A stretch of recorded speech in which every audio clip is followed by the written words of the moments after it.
Magandang buhay, bagong Pilipinas. Narito ang mga maiinit na balita na naglalaman ng mga naganap na aktibidad at pangyayari sa loob ng isang linggo sa Eastern Police District.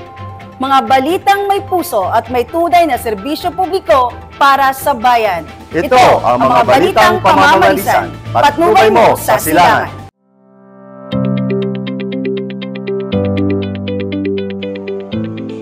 Sa pagbabalik ng pasukan, ang Eastern Police District ay binisita ang paaralan ng Nagpayong High School upang magbigay ng mga school supplies sa mga estudyanteng kasama sa Adapt a Student program nito, katuwang ang Knights of Rizal, Nara Chapter. Ang nasabing programa ay dinaluhan at pinasinayanan ni Police Brigadier General Wilson C. Azueta, District Director ng EPD, at iba pang mga opisyal ng EPD, kasama si Ms. Annalyn M. Makasinag, Principal 2 ng nasabing paaralan. Itong mga supplies na ibinibigay, feeding, training, programs, at lahat ng pangailangan namin, isang lapit lang namin na ibibigay. So maraming salamat sa tulong ng EPD sa pangunguna ni Brigadier General Attorney Wilson Azueta. Thank you so much, EPD. Labis ang sayang nadama ng mga estudyanteng nakatanggap ng school supplies na kanilang magagamit sa kanilang pag-aaral. Ito ay magiging inspirasyon para sa mga estudyante ng Nagpayong High School na kanilang mas pagbubutihin pa ang kanilang pag-aaral. Narito lang ang Eastern Police District na handang tumulong at gumabay sa kanila. Kaugnay sa selebrasyon ng 123rd Police Service Anniversary ay ang pagsasagawa ng mga kapulisan ng serbisyo publikong may puso sa ating mga kababayan. 2 pampublikong hospital ang nakatanggap ng mga libreng gamot mula sa Eastern Police District, katuwang ang Rotary Club ng Makati Poblasyon at Rotary Club ng Raha Sulaiman sa kooperasyon ng Battalion Advisory Group for Police Transformation and Development at RMFB and CRPO.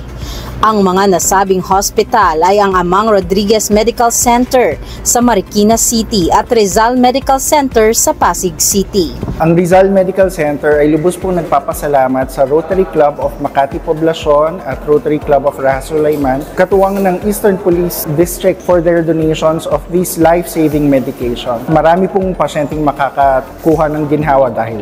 Ang nasabing aktibidad ay pinangunahan ni Police Colonel Jonathan G. Calixto, Chief District Directorial Staff ng EPD, kasama sina Police Lieutenant Colonel Abraham C. Satore, Secretary to the District Staff ng EPD, Police Lieutenant Colonel Roderick T. Pasqua, Deputy Chief Community Affairs and Development Division ng EPD, at Police Captain Ressel E. Guevara, Chief Station Community Affairs and Development Section ng Pasig City Police Station.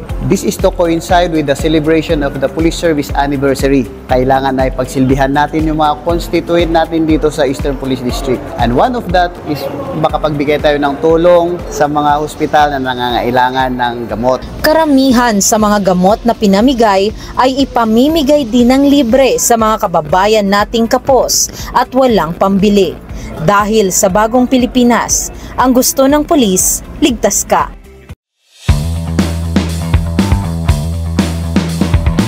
Kulungan ang kinabagsakan ng 2 drug suspect sa ikinasang drug bypass operation ng mga tauhan ng Pasig City Police Station Drug Enforcement Unit, Pasig Police Substation 8, katuwang ang Station Intelligence Section at Pasig City Anti-Drug Abuse Office. Naaresto ang suspect na kinilalang si alias Kikoy, 44 anyos, na residente ng Barangay Palatio, Pasig City, kung saan siya naaresto.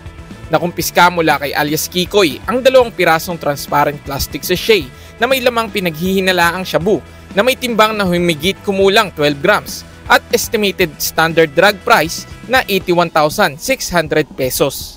Samantala, sa isa pang operasyon ng parehong operating unit, arestado din ng isang drug suspect na kinilalang si alias Mata, 31 anyos, residente ng Barangay Manggahan, Pasig City, kung saan din ito naaresto.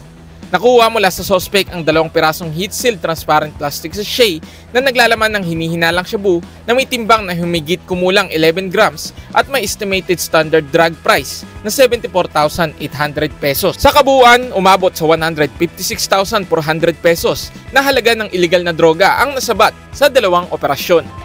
At yan po ang mga nagbabagang balita mula sa distrito ng Mahusay. may profesionalismo at disiplinadong pulis. Ang Eastern Police District. At kami po ang iyong tagapaghatid ng mga balitang pamamarisan. Ako po, si Police Major Leomar Yu Vicente. At ako naman po si Teacher Jolibet Rioja Emma. Tunay na pamamarisan. Police EPD yan. Ang patnubay mo sa silangan. Dahil sa bagong Pilipinas, ang gusto ng pulis, ligtas ka.